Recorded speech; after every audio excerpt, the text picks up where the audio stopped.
ಶ್ರೀ ಗುರುಭ್ಯೋ ನಮಃ. ಓಂ ಸಾಯಿ ಶ್ರೀಂ ಸಾಯಿ ಜೈ ಜೈ ಸಾಯಿ ಸದ್ಗುರು ಸಾಯಿ. ಓಂ ಸಾಯಿ ಶ್ರೀಂ ಸಾಯಿ ಜೈ ಜೈ ಸಾಯಿ ಸದ್ಗುರು ಸಾಯಿ. ಹೇಮಾಡ ಪಂಥ ವಿರಚಿತ ಶ್ರೀ ಸಾಯಿ ಸಚ್ಚರಿತೆ 13ನೆಯ ಅಧ್ಯಾಯ. ರೋಗಗಳನ್ನು ಗುಣಪಡಿಸುವುದು ಭೀಮಾಜಿ ಪಾಟೀಲ ಬಾಳ ಶಿಂಪಿ, ಬಾಪು ಸಾಹೇಬ ಬೂಟಿ, ಆಳಂದಿ ಸ್ವಾಮಿ, ಕಾಕಾ ಮಹಾಜನಿ, ಹರ್ದಾ ಪಟ್ಟಣದ ದತ್ತೋಪಂತ. ಮಾಯೆಯ ಅಗಾಧ ಶಕ್ತಿ. ಬಾಬಾರವರ ವಚನಗಳು ಯಾವಾಗಲೂ ಸಂಕ್ಷಿಪ್ತವಾಗಿಯೂ ರಸಭರಿತವಾಗಿಯೂ ಆಳವಾಗಿಯೂ ಅರ್ಥಗರ್ಭಿತವಾಗಿಯೂ ಸಾಮರ್ಥ್ಯವುಳ್ಳವುಗಳಾಗಿಯೂ ಇದ್ದವು. ಅವರು ಯಾವಾಗಲೂ ಸಂತುಷ್ಟರಾಗಿದ್ದರು. ನಾನು ಫಕೀರನಾಗಿ ಮನೆ ಮಠಗಳಿಲ್ಲದೆ ಸರ್ವಸ್ವವನ್ನು ತ್ಯಜಿಸಿ ಒಂದು ಸ್ಥಳದಲ್ಲಿ ನೆಲೆಸಿದ್ದರೂ ಸಹ ಅನಿವಾರ್ಯವಾದ ಮಾಯೆ ಎಂಬುದು ನನ್ನನ್ನು ಆಗಾಗ್ಗೆ ಕಾಡುತ್ತದೆ. ನನ್ನನ್ನು ನಾನೇ ಮರೆತರೂ ಸಹ ನಾನು ಮಾಯೆಯನ್ನು ಮರೆಯಲಾಗುವುದಿಲ್ಲ. ಅವಳು ನನ್ನನ್ನು ಬಂಧಿಸಿದ್ದಾಳೆ. ಶ್ರೀಹರಿಯ ಮಾಯೆ ಬ್ರಹ್ಮ ಮುಂತಾದವರನ್ನು ಕಾಡುತ್ತಾಳೆ. ಹೀಗಿರುವಾಗ ಈ ಫಕೀರನ್ನು ಕೇಳುವವರಾರು? ಯಾರು ಪರಮಾತ್ಮನಲ್ಲಿ ಶರಣು ಹೋಗುತ್ತಾರೆಯೋ ಅಂಥವರು ಅವನ ದಯೆಯಿಂದ ಮಾಯೆಯ ಬಂಧನವನ್ನು ತಪ್ಪಿಸಿಕೊಳ್ಳಬಹುದು. ಮಾಯೆಯನ್ನು ಕುರಿತು ಬಾಬಾರವರು ಈ ಮೇಲೆ ಹೇಳಿದಂತೆ ಅಭಿಪ್ರಾಯವನ್ನು ವ್ಯಕ್ತಪಡಿಸಿರುತ್ತಾರೆ. ಭಗವದ್ಗೀತೆಯಲ್ಲಿ ಶ್ರೀಕೃಷ್ಣನು ಉದ್ಧವನಿಗೆ ಈ ರೀತಿ ಹೇಳಿದ್ದಾನೆ: ಸಂತರು ನನ್ನ ಜೀವಿತ ರೂಪ. ಈಗ ಬಾಬಾರವರು ತಮ್ಮ ಭಕ್ತರ ಯೋಗಕ್ಷೇಮಕ್ಕಾಗಿ ಏನು ಹೇಳಿದ್ದಾರೆಂಬುದನ್ನು ನೋಡೋಣ. ಯಾರು ಅದೃಷ್ಟಶಾಲಿಗಳೋ, ಯಾರು ಪಾಪಗಳಿಂದ ವಿಮುಕ್ತರಾಗಿರುತ್ತಾರೆಯೋ ಅಂಥವರು ನನ್ನನ್ನು ಆರಾಧಿಸುತ್ತಾರೆ. ನೀವು ಯಾವಾಗಲೂ ಸಾಯಿ ಸಾಯಿ ಎಂದು ಧ್ಯಾನಿಸುತ್ತಿದ್ದರೆ ನಾನು ನಿಮ್ಮನ್ನು ಸಪ್ತಸಾಗರಗಳ ಆಚೆಗೆ ಸಾಗಿಸುತ್ತೇನೆ. ನನ್ನ ವಚನಗಳಲ್ಲಿ ನಂಬಿಕೆ ಇಟ್ಟರೆ ಒಳ್ಳೆಯದಾಗುತ್ತದೆ. ನನ್ನ ಆರಾಧನೆಗೆ ಪೂಜಾ ಸಾಮಗ್ರಿಗಳ ಅವಶ್ಯಕತೆ ಇಲ್ಲ. ಪರಿಶುದ್ಧವಾದ ಭಕ್ತಿ ಒಂದೇ ಸಾಕು ಎಂದು ಬಾಬಾ ಹೇಳಿರುತ್ತಾರೆ. ಭೀಮಾಜಿ ಪಾಟೀಲ ಪುಣೆ ಜಿಲ್ಲೆಯ ಜುನ್ನರ ತಾಲೂಕಿಗೆ ಸೇರಿದ ನಾರಾಯಣಗಾವದ ಭೀಮಾಜಿ ಪಾಟೀಲರಿಗೆ ಆಗಾಗ ಎದೆ ನೋವು ಬರುತ್ತಿದ್ದು ನಂತರ ಅದು ಕ್ಷಯಕ್ಕೆ ತಿರುಗಿತು. ಅವರು ತೆಗೆದುಕೊಳ್ಳದೇ ಇದ್ದ ಔಷಧವೇ ಉಳಿಯಲಿಲ್ಲ. ಆದರೂ ರೋಗ ಗುಣವಾಗಿರಲಿಲ್ಲ. ನಂತರ ಬದುಕುವ ಭರವಸೆಯನ್ನು ತೊರೆದು ಅವರು ಭಗವಂತನನ್ನು ಪ್ರಾರ್ಥಿಸಿದರು. ಸ್ಥಿತಿಗತಿಗಳು ಚೆನ್ನಾಗಿರುವಾಗ ನಾವು ಭಗವಂತನನ್ನು ಸ್ಮರಿಸುವುದಿಲ್ಲ. ಕಷ್ಟ ಕಾರ್ಪಣ್ಯಗಳು ತಲೆದೋರಿದಾಗ ಮಾತ್ರ ಭಗವಂತನ ನೆನಪು ಬರುತ್ತದೆ. ಇದು ಮಾನವನ ಸಹಜ ಸ್ವಭಾವ. ಅಂತೆಯೇ ಭೀಮಾಜಿಯವರು ಸಹ ಈ ವಿಷಯದಲ್ಲಿ ಬಾಬಾರವರ ಪರಮ ಭಕ್ತರಾದ ನಾನಾ ಸಾಹೇಬ ಚಾಂದೋರಕರ ಅವರ ಸಲಹೆ ಕೇಳುವ ಬಯಕೆ ಅವರಲ್ಲಿ ಮೂಡಿತು. ಮರುದಿನವೇ ಅವರಿಗೆ ಎಲ್ಲ ಸಮಾಚಾರವನ್ನು ಕೇಳುವ ಬಯಕೆ ಅವರಲ್ಲಿ ಮೂಡಿತು. ಮರುದಿನವೇ ಅವರಿಗೆ ಎಲ್ಲ ಸಮಾಚಾರವನ್ನು ಪತ್ರ ಮುಖೇನ ತಿಳಿಸಿದರು. ಅದಕ್ಕೆ ಬಾಬಾರವರ ಚರಣಾರವಿಂದಗಳಲ್ಲಿ ಮೊರೆ ಹೋಗುವುದೊಂದೇ ಸರಿಯಾದ ಮಾರ್ಗವೆಂದು ನಾನಾ ತಿಳಿಸಿದರು. ನಾನಾರವರ ಸಲಹೆಯನ್ನು ಒಪ್ಪಿ ಪಾಟೀಲರು ಶಿರಡಿಗೆ ಪ್ರಯಾಣ ಬೆಳೆಸಿದರು. ಬಾಬಾರವರಲ್ಲಿಗೆ ಅವರನ್ನು ಕರೆತರಲಾಯಿತು. ಆ ಸಮಯದಲ್ಲಿ ಬಾಬಾರವರ ಹತ್ತಿರ ನಾನಾ ಚಾಂದೋರಕರ ಮತ್ತು ಶ್ಯಾಮ ಅವರಿದ್ದರು. ಬಾಬಾರವರು, ಇದೇನು ಶ್ಯಾಮ, ಈ ಕಳ್ಳನನ್ನು ತಂದು ನನ್ನ ಮುಂದೆ ಕೂರಿಸಿದೆಯೇ? ಇದು ಒಳ್ಳೆಯ ಕೆಲಸವಾ ಎಂದು ಕೇಳಿದರು. ಸ್ವಲ್ಪ ಹೊತ್ತಿನ ಮೇಲೆ ಬಾಬಾರವರ ಮನಸ್ಸು ಕರಗಿ, ನಿಲ್ಲು, ನಿನ್ನ ಚಿಂತೆಯನ್ನು ಬಿಡು, ನಿನ್ನ ಕಷ್ಟಗಳು ದೂರವಾದವು. ಕಷ್ಟಗಳು ಎಷ್ಟೇ ಇರಲಿ, ಭಕ್ತರು ಈ ಮಸೀದಿಯಲ್ಲಿ ಕಾಲಿಟ್ಟ ಕ್ಷಣದಿಂದಲೇ ಅವರ ಕಷ್ಟಗಳು ದೂರವಾದಂತೆಯೇ. ಈ ಫಕೀರನು ದಯಾಮಯನು, ರೋಗಗಳನ್ನು ಗುಣ ಮಾಡಿ ಎಲ್ಲರನ್ನೂ ಪ್ರೀತಿ ಮತ್ತು ಆದರದಿಂದ ಕಾಪಾಡುವನು ಎಂದರು. ರೋಗಿಗೆ ಈ ಹಿಂದೆ 5 ನಿಮಿಷಗಳಿಗೊಮ್ಮೆ ರಕ್ತವಾಂತಿಯಾಗುತ್ತಿತ್ತು. ಬಾಬಾರವರ ಸಮ್ಮುಖದಲ್ಲಿ ಏನೂ ಆಗಲಿಲ್ಲ. ಅಂದಿನಿಂದ ರೋಗಿಯ ಕಷ್ಟಗಳು ದೂರ ಸರಿಯುತ್ತಾ ಬಂದವು. ಬಾಬಾ ರೋಗಿಗೆ ಭೀಮಾಬಾಯಿಯವರ ಮನೆಯಲ್ಲಿರುವಂತೆ ಹೇಳಿದರು. ಆ ಮನೆಯ ಪರಿಸ್ಥಿತಿ ಅಷ್ಟು ಆರೋಗ್ಯಕರವಾಗಿ ಇರಲಿಲ್ಲ. ಆದರೂ ಬಾಬಾರವರ ಆಜ್ಞೆಯನ್ನು ಪರಿಪಾಲಿಸಲೇಬೇಕಾಗಿದ್ದಿತು. ಅಲ್ಲಿ ತಂಗಿದ್ದಾಗ ಬಾಬಾರವರು ಅವರ ರೋಗವನ್ನು 2 ಸಲ ಕನಸಿನಲ್ಲಿ ಬಂದು ಗುಣಪಡಿಸಿದರು. 1ನೆಯ ಕನಸಿನಲ್ಲಿ ಒಬ್ಬ ಹುಡುಗನು ಶಾಲೆಯಲ್ಲಿ ಪಾಠವನ್ನು ಒಪ್ಪಿಸದೆ ಉಪಾಧ್ಯಾಯರಿಂದ ಹೊಡೆತ ತಿಂದು ಅನುಭವಿಸುತ್ತಿರುವ ಯಾತನೆ. ಮತ್ತೊಂದು ಕನಸಿನಲ್ಲಿ ಯಾರೋ ಅವರ ಎದೆಯ ಮೇಲೆ ಕಲ್ಲುರಿಸಿ ನೋವು ಮಾಡುತ್ತಿರುವುದನ್ನು ಕಂಡರು. ಕನಸಿನಲ್ಲಿ ಅನುಭವಿಸಿದ ನೋವಿನಿಂದ ಅವರ ರೋಗ ಗುಣವಾಗಿ ನಂತರ ಬಾಬಾರವರಲ್ಲಿಗೆ ಬಂದು ಭೀಮಾಜಿ ನಮಸ್ಕಾರ ಮಾಡಿದರು.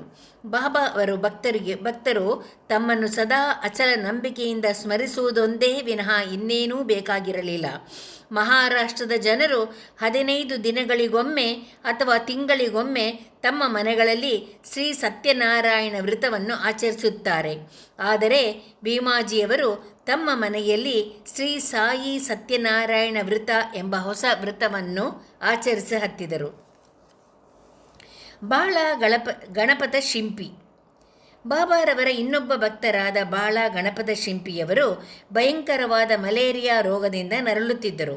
ಅವರು ಎಲ್ಲ ತರಹದ ಔಷಧಿಗಳನ್ನು ಉಪಯೋಗಿಸಿದರೂ ರೋಗವು ಗುಣವಾಗದೇ ಇದ್ದುದರಿಂದ ಕರುಣಾಮಯಿ ಬಾಬಾರವರ ಅಡಿದಾವರಗಳಲ್ಲಿ ಬಿದ್ದರು. ಬಾಬಾರವರು ಅವರಿಗೆ ಒಂದು ಅದ್ಭುತವಾದ ಉಪಾಯವನ್ನು ಸೂಚಿಸಿದರು. ಲಕ್ಷ್ಮೀ ದೇವಸ್ಥಾನದ ಮುಂದೆ ಒಂದು ಕರಿ ನಾಯಿಗೆ ಮೊಸರು ಅನ್ನ ಕೊಡು ಎಂದರು. ಬಾಬಾ ಬಾಳ ಶಿಂಪಿಗೆ ಹೇಳಿದರು. ಬಾಳ ಇದನ್ನು ಕಾರ್ಯಗತ ಮಾಡುವುದು ಹೇಗೆ ಎಂದು ಯೋಚಿಸುತ್ತಾ ಮನೆಗೆ ಬಂದರು. ಆಗ ಮನೆಯಲ್ಲಿ ಅನ್ನ ಮೊಸರು ಇತ್ತು. ಅವೆರಡನ್ನು ಬೆರೆಸಿ ಲಕ್ಷ್ಮೀ ದೇವಸ್ಥಾನದ ಬಳಿ ತೆಗೆದುಕೊಂಡು ಬಂದರು. ಅಷ್ಟರಲ್ಲಿ ಒಂದು ಕರಿ ನಾಯಿ ಬಾಲವನ್ನು ಅಲ್ಲಾಡಿಸುತ್ತಾ ಹಸಿವಿನಿಂದ ಬಂದಿತು. ಬಾಳ ಶಿಂಪಿ ಅದನ್ನು ನಾಯಿಯ ಮುಂದಿಟ್ಟರು. ನಾಯಿಯು ಅದನ್ನು ಸಂತೋಷದಿಂದ ಭಕ್ಷಿಸಿತು. ಕೆಲವೇ ದಿನಗಳಲ್ಲಿ ಬಾಳರವರ ಮಲೇರಿಯಾ ರೋಗ ಗುಣವಾಯಿತು. ಬಾಪು ಸಾಹೇಬ ಬೂಟಿ. ಬಾಪು ಸಾಹೇಬ ಬೂಟಿಯವರಿಗೆ ಒಂದು ಸಾರಿ ವಾಂತಿ ಮತ್ತು ಆಮಶಂಕೆ ಆರಂಭವಾಯಿತು. ಯಾವ ಔಷಧಿಗಳಿಂದಲೂ ಗುಣ ಕಾಣಲಿಲ್ಲ.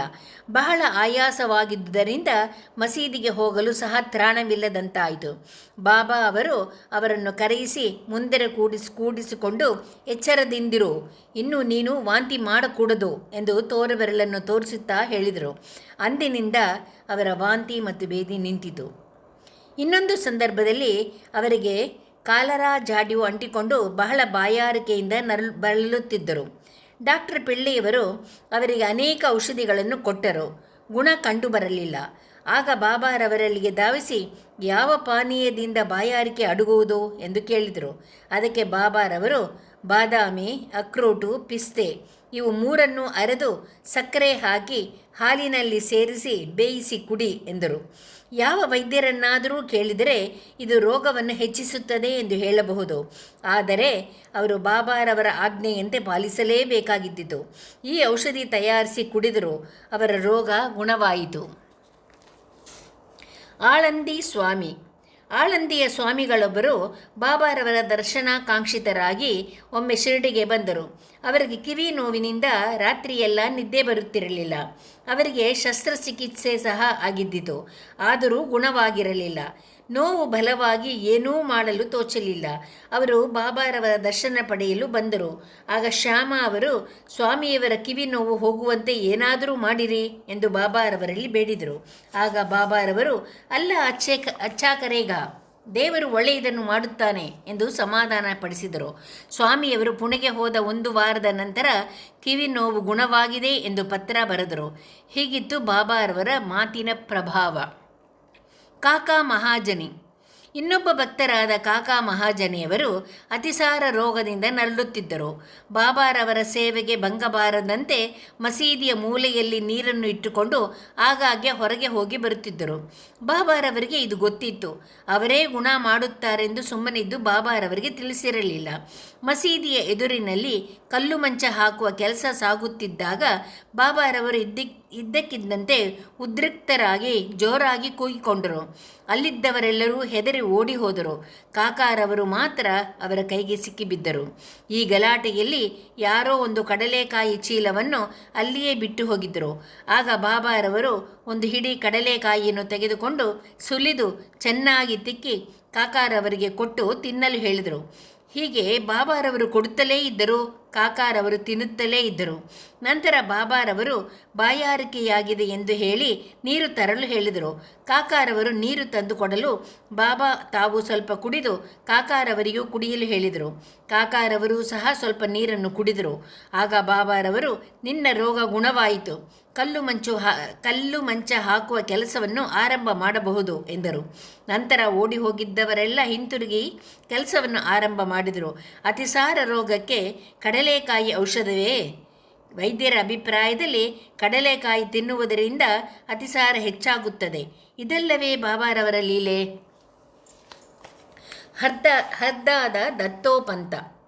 ಹರ್ದಾದ ದತ್ತೋಪಂತರೆಂಬುವರು 14 ವರ್ಷಗಳ ಕಾಲ ಹೊಟ್ಟೆ ಶೂಲೆಯಿಂದ ನರಳುತ್ತಿದ್ದರು.